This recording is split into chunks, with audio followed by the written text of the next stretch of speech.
We are getting ready to work on this yard so we can do our fall decorating. But first, we've got to take care of of what's going on with the yard. So, me and hubby, we're definitely going to go ahead and start mowing and pulling weeds and what else? Yeah, that's pretty much it. Kind of stir the mulch up a little bit. Yeah. Trim a little bit of these trees. Yeah. We got some extra branches. Let me show them what's going on out here. So, yeah, we got to trim these branches off these trees, especially this one here in the front. We're going to edge it. Get rid of some of these stray growers in here. Yeah, see all the little crabgrass in there. We got to get rid of that. And those little long ones, that's called nutsedge. We'll get rid of that. Oh, yeah, for sure. Yeah, like this one right there, just sitting there. And then we're going to trim these bushes down a little bit. You can see they've kind of grown up a little bit more than they need to. And what are we going to do about that bush over there that's kind of split in half? Hopefully we're going to cut off the dead portion and replant the live portion a little deeper, and hopefully that will help it to grow and get a little deeper. And the hurricane literally lifted it up out of the ground. Yeah, we tried to save it as best we could. What hurricane? What was the one Beryl. we just had? Was that Beryl? Yeah, that Hurricane was Beryl. Yeah. So we'll need to replace some more of these plants eventually, but for now, we'll just work with what we've got. Yep. So, all right, well, let's get going.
No.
Going to do it for today's video.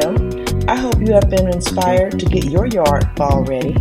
Be sure to like and subscribe, and as always, take care and God bless. No.